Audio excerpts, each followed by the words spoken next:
Welcome to the newest episode of Beyond the Fame with Jason Fraley. I'm your host, Jason Fraley, picking the brains of the top filmmakers, musicians, and artists of our time. Today is International Jazz Day, so we're celebrating four-time Grammy winner Snarky Puppy. I spoke with frontman Michael League when the group played an epic concert with the National Symphony Orchestra at the Kennedy Center in D.C. in 2017. Michael, thanks so much for joining us. Thanks so much for having me, Jason. Now, our listeners, a lot of them might not know, you grew up right here in Virginia. Yeah, Fairfax County. I grew up in a little town called Clifton. I mean, I grew up listening to TOP, and yeah, it's cool. It's cool to be kind of coming home and playing a stage where I saw so many great artists perform in my childhood. That's so cool. All right, well, before we dive into the show, I would be remiss if I don't open by saying congrats, man, on your third Grammy here just on Sunday. Thank you. Yeah, it's kind of surreal still. Yeah, it's crazy.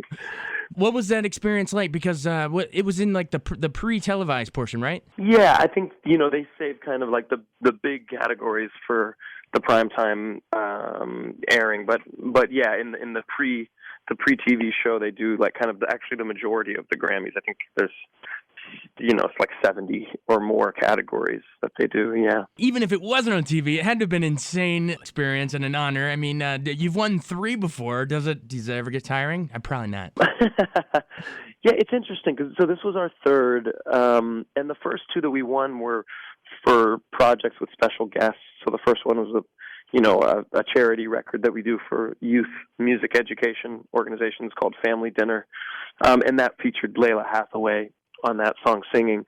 And then the second Grammy was for a record that we did with the Metropole Orchestra performing Silva, which is actually the piece of music that we're performing with the NSO next week. But both those records were like special projects, and this was the first time that we ever won a Grammy for what we do kind of 99% of the time, which is just us, the members of the band, playing our music. So I think it was kind of extra sweet for everybody. The televised ceremony is in the Staples Center, like the actual like arena, right? And the pre-TV portion is in like a really beautiful theater. Gotcha. It's actually more. It resembles more of an awards ceremony. When you're at the actual Grammys, it's more like a basketball game. Yeah, because you're literally sitting in a basketball stadium. Right. Actually, I and my whole band were in Miami because we just threw our very first music festival, which is called the Ground Up Music Festival, which is the record label that I started several years ago. So we were like on Miami Beach. I was actually on stage sound checking with a new band that I just started called Bocante. And like 5 minutes before we went on stage, there was kind of a roar from the crowd, from people who were watching the ceremony on their phones. Gotcha. So I was like, I think we won a Grammy. Yeah, it was really funny. That's so great. It was pretty funny. Yeah. But had you been out there for your previous 2 wins? Yes. Okay. Yeah. The whole band went out both those times, and it's crazy. I mean, I remember last year when we won for Silva. They announce all the nominees, and then they say the winner, and you're like kind of like expecting to hear the name of the band or something, and they said, and the winner is shit, and I thought, oh, we lost. Yeah. And then they went Silva by Snarky Puppy, and we all like freaked out, and we stormed the stage. Both years, the first 2 years, we brought the whole band on stage, like 20 people. It was so funny. Yeah, it was great. I think we're like the misfits of the Grammys, like the Bad News Bears. That's so great. Yeah. But all right, well, speaking of Silva, I believe that's the concept album you'll be playing, right, at Kennedy Center. That's what we're going to hear, right? That's exactly right. Yeah, in addition to a few other pieces of music, but yeah, largely that is it. Yes. Are you going to play that start to finish? We are indeed. Yeah, it kind of doesn't really work any other way. It's like written kind of like a suite, so everything flows into each other. Gotcha. Well, let's say, for instance, maybe some of our listeners maybe don't know that album. Explain sort of the sound they're going to hear. Well, I wanted to kind of create a piece of music that knows no separation between the band and the orchestra. I think it's very easy to do a record where it's like, and you see it all the time, like, an artist with strings, and it's clear that like it's kind of a flavor. The orchestral thing is a flavor or a touch, but I really wanted to kind of dive in and make it feel like one massive 64-piece band, so I kind of wrote from the very beginning. I wrote every piece of music with the orchestra like integrated in, not just like I'm going to write the song and then I'll orchestrate it for a symphony orchestra. It was more like, oh, it would be really cool if this song started out with Moog bass and contrabass clarinet with flutes on the top, and then that's the intro, or something. So I think if you're a listener and you're familiar with orchestral music, I think maybe you'll go and see something very fresh, because it's like genre-wise as well. It's very much kind of jumping over borders and kind of melding unlikely combinations. And if you're not an orchestral kind of, aficionado, I think you might be surprised at how accessible it is, and like how kind of modern and kind of contemporary it sounds, because we're pulling elements from like Jay Dilla and like the hip hop world to Stravinsky to Bjork and Radiohead to gospel music and New Orleans music, all in this one kind of suite. So I think it's not a thing that you have to be super into orchestral music to like, but if you are, I think you'll maybe hear some new colors. Awesome. And speaking of that album, so that's sort of what it will sound like, but in terms of sort of the theme, I think I read that it's sort of Mysteries of the Forest. Explain. The idea was I'm really fascinated by forests, and so I tried to write each piece about a different forest that I've been to in my life, and one is actually the little wood behind my old house in Virginia, actually. One is, on a mountain in Portugal. One is this really crazy swampy forest in Louisiana. And one is kind of like not a real forest. It's like the dark wood in Snow White. When I was a kid, I was terrified of this. Once she runs through and gets to like where the trees are kind of moving around and they have faces, and so I was just trying to kind of like paint pictures that describe these different things, because the forest is a very strange place. It's kind of welcoming and at the same time terrifying, depending on how you look at it or where you are. So it kind of has this theme, but I think you can enjoy the music without knowing that. It's not like essential knowledge. It's just something that I use to help me kind of crystallize musical ideas. Thanks for, I thought I had gotten rid of those Snow White nightmares years ago. Thanks for bringing them back. My pleasure. My pleasure. Man. It's terrifying. It's terrifying. Actually, a little fun aside, I think I read somewhere when that movie premiered at Radio City Music Hall back in 1937, they when the lights came up, all the kids had peed all over the seats. It was that no, literally, it was that scary. So it worked. Well, hopefully that won't happen at Kennedy Center, because I think the dry cleaning bill would be ridiculous. That's hilarious. Okay, cool. So, but there is a little Virginia tie-in with the forest stuff. That's cool. All right, cool. Well, speaking of which, take me into more of that local angle. You said where was it? Clifton, you said? Yeah, Clifton. I went to Centerville High School in Fairfax County, but the town that I lived in was called Clifton. Okay, cool. How did you get into music there? Did you play in bands growing up in high school or anything? I did. My brother was in the high school jazz band at Centerville, and so I kind of followed in his footsteps and did the same. And actually, my band director, Dave Detweiler, is in the NSO.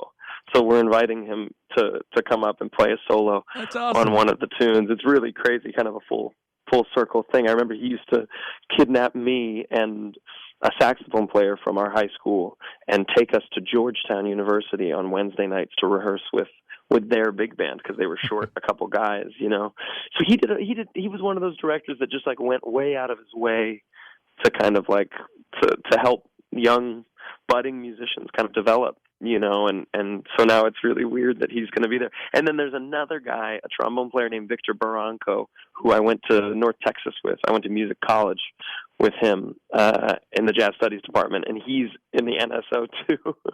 So it's just kind of crazy, like high school and college and childhood worlds all kind of colliding next week. I'm really excited about it. That is crazy. What before you mentioned Texas, because I know that's where you guys formed Snarky Puppy in 2004, but before we move to that chapter in your life, stick on the growing up era. What artist did you get off on when you were growing up? Was it jazz artists or beyond? Yeah, I mean, I grew up with my dad's like record collection, so I was way into like Led Zeppelin and Steely Dan and the Beatles and all this kind of classic rock stuff.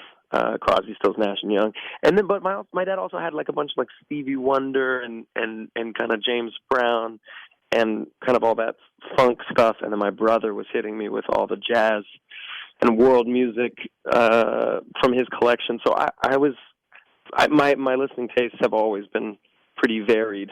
In addition to, of course, the required dose of like Nirvana and Pearl Jam and stuff like that. That was in my ears at school. So it was kind of all over the place. I'm lucky that I had a family with good taste in music.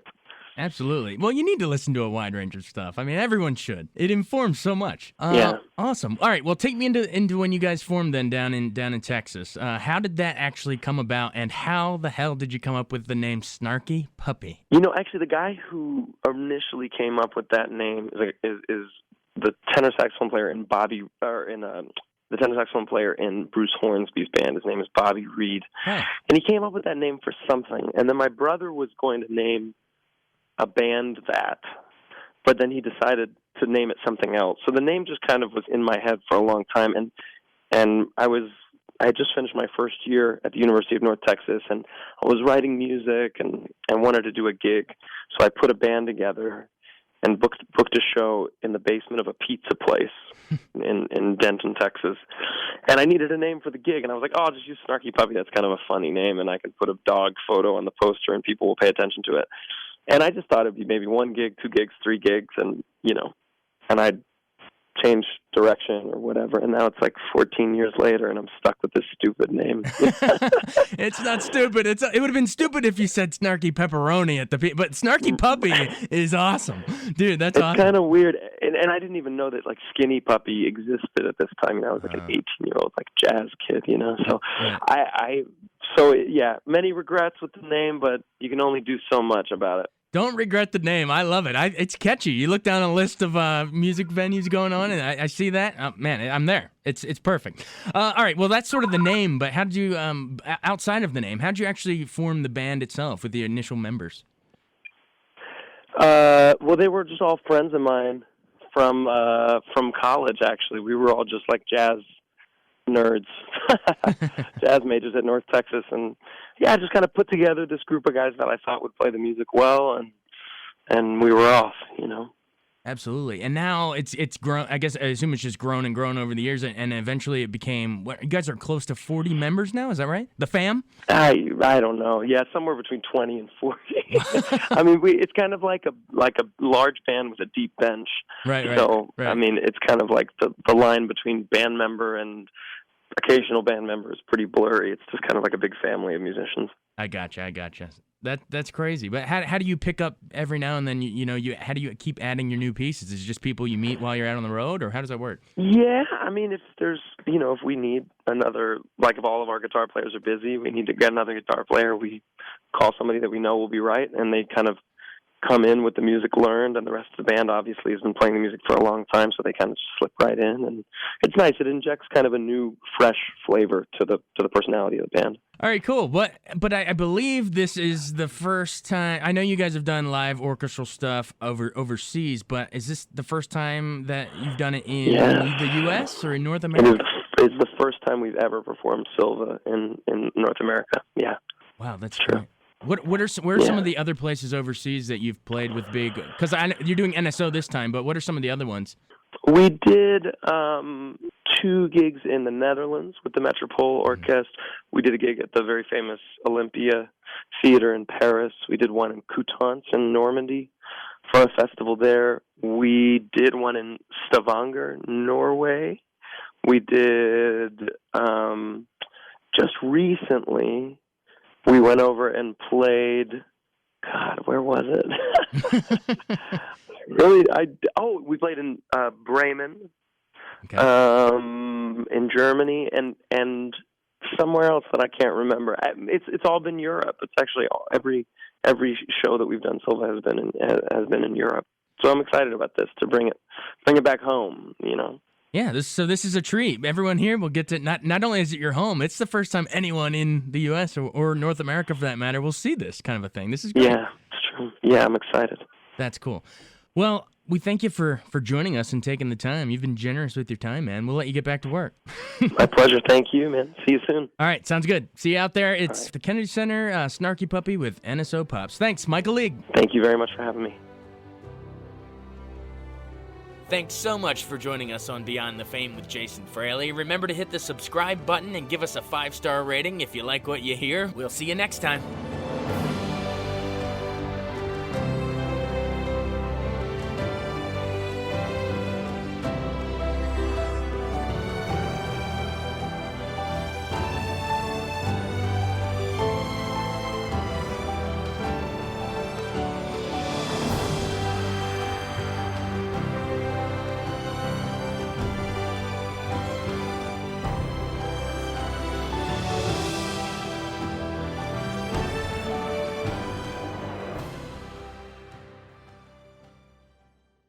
I wanted to take a second to tell you about an app I really enjoy. Living in the D.C. area is great, and Podcast D.C. gathers all of the local shows that I like all in one local app. Health, sports, local news, politics, and so much more. Podcast D.C. is the new local app with hundreds of D.C. area podcasts to choose from. I can earn exciting rewards just for listening and share the podcasts I love instantly. Available in the App Store or in Google Play, listen local with Podcast D.C.